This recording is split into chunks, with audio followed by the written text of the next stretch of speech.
ঠান্ডা মাথায় রাত্রেবেলা ঘুমানোর আগে চিন্তা করেন, ওয়াল্লাহি আমি চিন্তা করছি এটা, ওয়াল্লাহি চিন্তা করেন আপনার জীবনে যখন থেকে আপনার ভালো মন্দ বোঝার ক্ষমতা হয়েছে, ঠান্ডা মাথায় রিকল করার চেষ্টা করেন আপনার মেমোরিকে, যে আপনি কি কি বড় বড় পাপ করেছেন।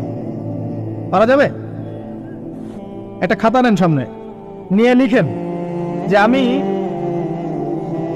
10টা বান্ধবীর সাথে প্রেম করেছি, বড় পাপ তো যে না। আমি মদ খেয়েছি বন্ধুদের সাথে, আমি গুন্ডাগিরি করেছি, একজনের হাতে রক কেটে দিয়েছি, পায়ে রক কেটে দিয়েছি, আছে না এগুলো আমার নামে মানুষের?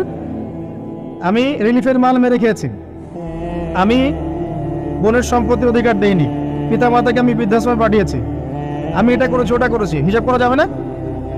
এগুলো তো করেছি আর করি নাই। আমি নামাজ পড়ি নাই এতদিন, এত ওয়াক্ত, আমি যাকাত দেই নাই, আমি রোজা রাখি নাই, পারা যাবে না? আমরা না করলে কি হবে? লেখা আছে না, দেখানো হবে না?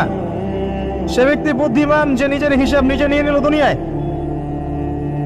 এই জায়গায় আসেন, নিজের হিসাব নিজে নিয়ে নেন দুনিয়ায়। এবার আপনি দেখবেন যে আপনার আমার পাপগুলো দুই ভাগে বিভক্ত। একটা হচ্ছে আল্লাহর সাথে জড়িত, আর একটা মানুষের সাথে জড়িত। আল্লাহর সাথে যেগুলো জড়িত, ইনশাআল্লাহ 2 রাকাত নামাজ, অনলি 2 রাকাত নামাজ, ওযু করে এসে মুখলেস ভাবে আদায় করে চোখের পানি ফেলে দিয়ে শেষ রাতে আল্লাহকে বলা, আল্লাহ আমি এই পাপ করেছি, আল্লাহ আমাকে মাফ করুন।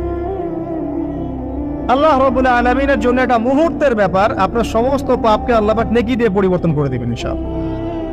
সূরা ফুরকানের শেষের দিকে আছে, ইল্লা মান তাবা ওয়া আমানা ওয়া আমিলা আমালান সালিহান ফাউলাইকা ইউবাদদিলুল্লাহু সাইয়্যাতিহিম হাসানাত।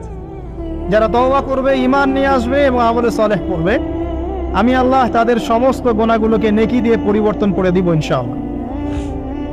আর এক শ্রেণীর পাপ পাবেন, সেটা হলো বান্দার সাথে জড়িত।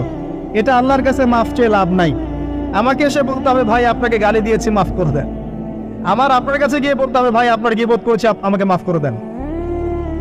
আপনি আরেক ভাইয়ের কাছে গিয়ে বলবেন, ভাই আপনার টাকা আমি মেরে খেয়েছিলাম, টাকা নেন, শোধ করে নেন। প্রতিবেশীকে বলতে হবে, ভাই জমি নিয়ে নেন, জমি আমি মেরে খেয়েছিলাম। জনগণের সামনে এসে বলতে হবে, এই যে চালের বস্তা তোমাদের ছিল, আমি মেরে খেয়েছি, নিয়ে নাও। এত সহজ না। না হলে এগুলো কিয়ামতের মাঠে জমা থাকবে এবং পুলসিরাতে তারা দাঁড়িয়ে থাকবে। যখন আপনি আমি অনেক নেকি নিয়ে উঠবো, আল্লাহ পাক বলবেন, নেকি দিয়ে দাও। কেন দিব?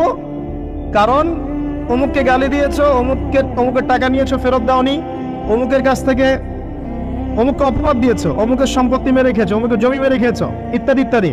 এখন তোমার নেকি দিয়ে ওদেরকে শোধ করো, তোমার আমলনামা থেকে নেকি সব চলে যাবে।